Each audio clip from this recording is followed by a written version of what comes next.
이정우가 주춤하고 있다고 해서 응원도 주춤할 순 없습니다. 한번 찾아봤습니다. 이정우가 2년 전에 4월 중순까지 14경기에서 55타수 11안타, 어타율 2할로 부진했습니다. 그럼에도 국내 전문가들은 이정우 걱정은 하는 게 아니다 라고 했습니다. 그리고 부진을 지나니까 바로 타율이 급상승을 했습니다. 당시에 메이저리그 적응을 위해서 타격 폼을 수정하면서 겪었던 부분이기도 했습니다. 이정우가 삼진은 안 당해요. 특히 투스트라이크 상황이 되면 더욱 그렇습니다. 그런데 타자가 삼진 안 당하려고 타석에 서는 게 아니라 안타 이상의 좋은 타구를 만들기 위해서 타석에 서는 건데 지금 이정우는 살짝 헤맨 건 맞습니다. 생각보다 좀 일찍 찾아왔죠. 그 사이에 샌프란시스코는 미네소타에게 3연패를 당해버리면서 체면을 구겨버렸습니다. 승률 6할이 붕괴되면서 3위로 떨어진 건 물론이고 1위와 세 차로 벌어져 버렸습니다. 하지만 이제 4분의 1 분기를 치렀습니다. 아직도 120여 경기가 남은 상황이에요. 시즌을 평가하는 건 이르죠. 샌프란시스코는 반등할 수 있는 좋은 타이밍으로 홈 경기 9연전을 치르게 됩니다. 상대는 지구의 순위 경쟁팀 애리조나입니다.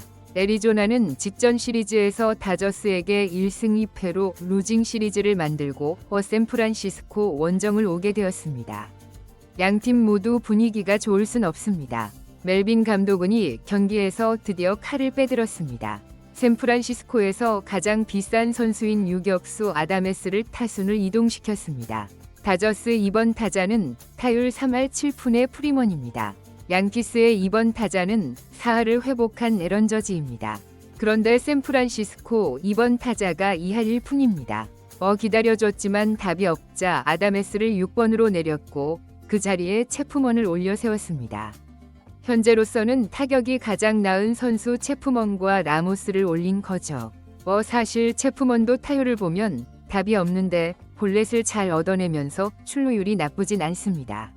그리고 또 하나의 변화는 이정우를 4번 타자로 배치를 시켰습니다. 우선 더 많이 공을 본 후에 들어오게 되고 최원급 라모스가 출루했을 때 이정우가 점수를 만들어내려는 전략입니다. 한 달 넘도록 아다메스, 웨이드 주니어를 기다려주기도 했는데 전날도 안타를 친 이정우를 부진하다고 변화를 줄 리 없죠. 네, 이정우가 상대할 애리조나 투수는 메릴 켈리였습니다. 메릴 켈리는 KBO 출신이죠. 그래서 7년 전에 이정우를 상대했었고 이정우는 켈리를 상대로 5할의 타율이었습니다. 켈리는 KBO에서 3점대 평균 자책점이었고 메이저리그 진출 후에 쉽지 않을 거라고 봤는데 메이저리그에서도 이 선발급 활약을 하면서 팀의 에이스가 되어 있었습니다. 올 시즌 초반 5경기에서는 부진했지만 최근 2경기는 다시 본인의 장기들이 살아나면서 잘 나가고 있었습니다. 과연 이정우는 켈리를 상대로 어떤 모습을 보여줄까요? 1회 초 애리조나 공격이 시작되고 마운드에는 벌랜더였습니다. 실점도 줄어들면서 시간이 갈수록 안정감을 더해주고 있는 벌랜더인데 2회에 행운이 따라주면서 잘 맞게 되었습니다.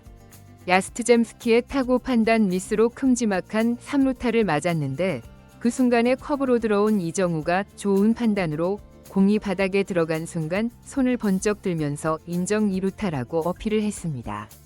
그러면서 주자는 들어오지 못하고 3루에서 멈춰야만 했습니다. 이정우가 급하게 공을 처리하려고 했다가는 자칫 논란을 만들 수 있었는데 영리한 판단이었습니다. 이정우는 1회에 라모스가 행운의 안타로 출루를 하면서 켈리를 상대하게 되었습니다. 켈리는 그냥 쉽게 던지는 것 같은데 2번 타자들을 루킹 삼진을 만들어버렸습니다. 7년 전을 생각해선 안 되겠죠. 초구를 체인지업을 선택했고 볼이었습니다. 역시 이정우에게 정면 대결을 하지 않는 거죠.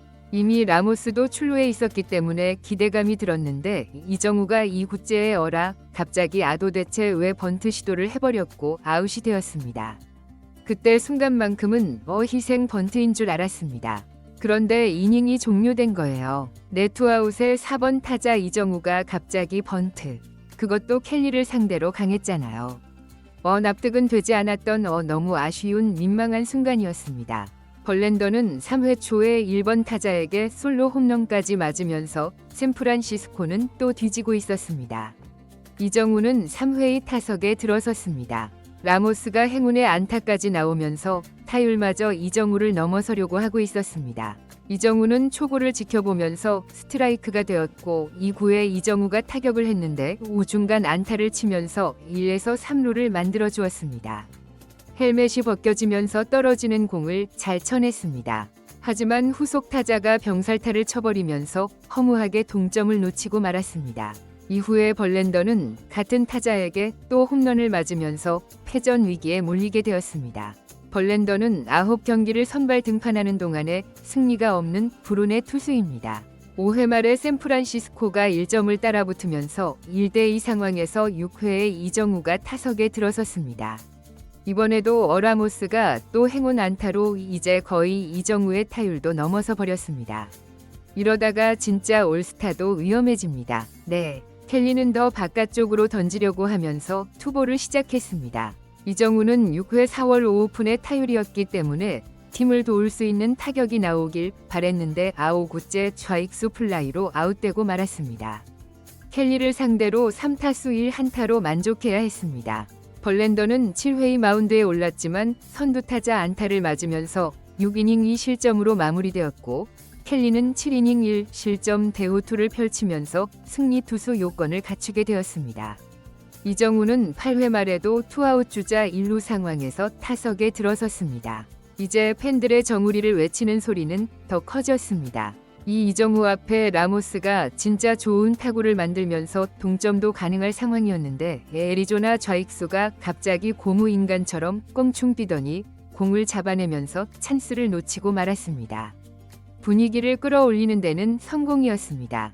1대2로 패배 직전 상황이고 이정우가 타석에 나올 때마다 주자가 있었고 이제 스타라면 지금 이런 타석에서 한 건을 해줘야 팀이 살아나고 경기 보는 맛도 나는데 이정우는 센터 방면 타구가 나오면서 아웃이 되었고 이번에도 4타수 1안타를 치면서 이번 경기를 마무리하게 되었습니다. 아, 속상하네요. 네네. 경기는 1대2 패배 직전이었고 직전 경기 2연속 1점 차로 패배를 했는데 그 길로 또 가려 합니다.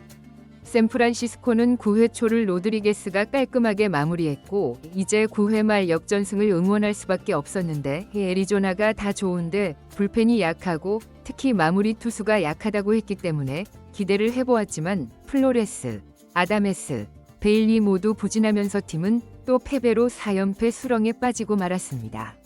아, 점점 속이 타들어갑니다.